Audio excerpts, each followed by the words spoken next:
Mohammed Ali Shah, defense expert, is with us this morning. Well, India has been very, very clear, Ali, when it comes to supporting Russia.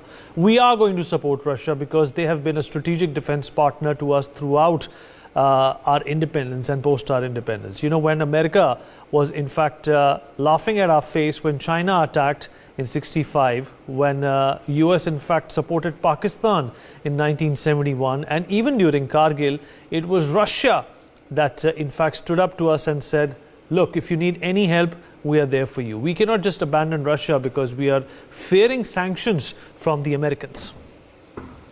Absolutely, Vineet, you are bang on there. In 1971, when the US blatantly, openly came out in support of Pakistan, and they sent their ships and they surrounded our Indian Ocean from the south, that time it was the Russian ships which came and they shielded us.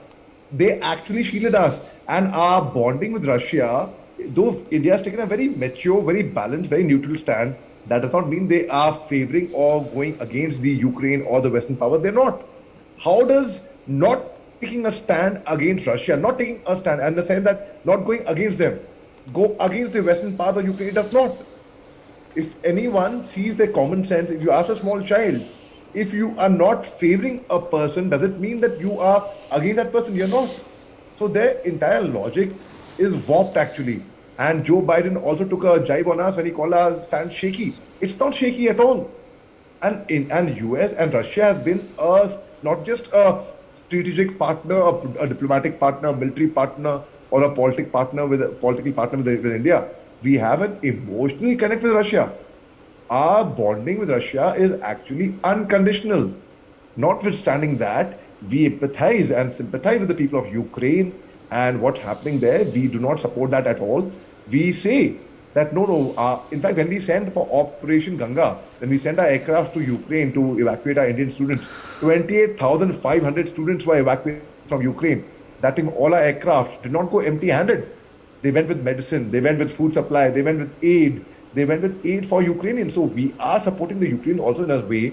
But if we are not going against Russia, and even if we do go, I give a hypothetical situation. How will that help? How will that help? Will it help? By rebuking Russia, is it helping? Russia, China, US is putting sanction out of sanctions. It is not helping one bit. People are wearing yellow and white shirts and, flying Ukrainian flags in solidarity. Yes, all that is superficial, Vineet. What needs is... Yeah, but Ali, do you think that the Americans have, been a little out of their shirt this time around? Calling Vladimir Putin a butcher, saying that, we are going to advocate a regime change. And, Western European countries reacted very sharply to that kind of a rhetoric, to that kind of a comment. You can't, incite a war which is not going the right way, not going in the right direction by calling Vladimir Putin a butcher, saying that we are advocating a regime change. That is also a direct call out for, the proliferation of this war. Absolutely, Vineet. I mean, it is very, very uncalled for actually to call out such names. And that's being childish and immature-ish, and that is not the correct way. That just really does not befit the stature of the office of the president of a superpower. He's been calling him a thug, a war criminal, a butcher. Fine, he might have his angers against him. But then... Ali, what about the 11 million people that were killed by Obama, Bill Clinton and George W. Bush? You are bang on, Vineet. Out of the 195 countries in the world, 193 are recognized by the UN. Out of these 193 countries, 84 have seen an invasion by US. Out of these 193, 191 countries, that a shocking 98% have seen a military action with US, including India. But when I say military action, I mean military partnership or military interference. In the year 2016, we signed an agreement, a logistics agreement with US, being a very prime military partner in US military deals. We are a member of the Quad. And in 2007, we signed this deal with Quad, where the tsunami came in. So Australia and Japan are also, in a way, indirectly trying to persuade India to toe their line. But let me tell you, Vineet, that's very big hypocrisy, because I'll tell you why. Australia also, Mr. Scott Morrison also is trying to persuade India indirectly. But let me give you an example of Solomon Islands, which is 2,000 kilometers away from Australia. Now, Solomon Islands in the year 2018 had signed a pact Solomon Island is very prone to pirates, dock problems, gang fights, security problems basically. So in 2018, Solomon Island had signed a pact with Australia, where Australia has the right to send their police, military, and civilians to protect Solomon Islands, to give them military aid basically. Now, Solomon Islands is in sly, quiet talks with China. It's coming close to China, and it would give China a right to send a peacekeeping army to Solomon Islands. And Australia will not like it, obviously. Now, if Australia decides to take military action against Solomon Islands or the peacekeeping army in China, it would amount to exactly what happened between Russia and Ukraine.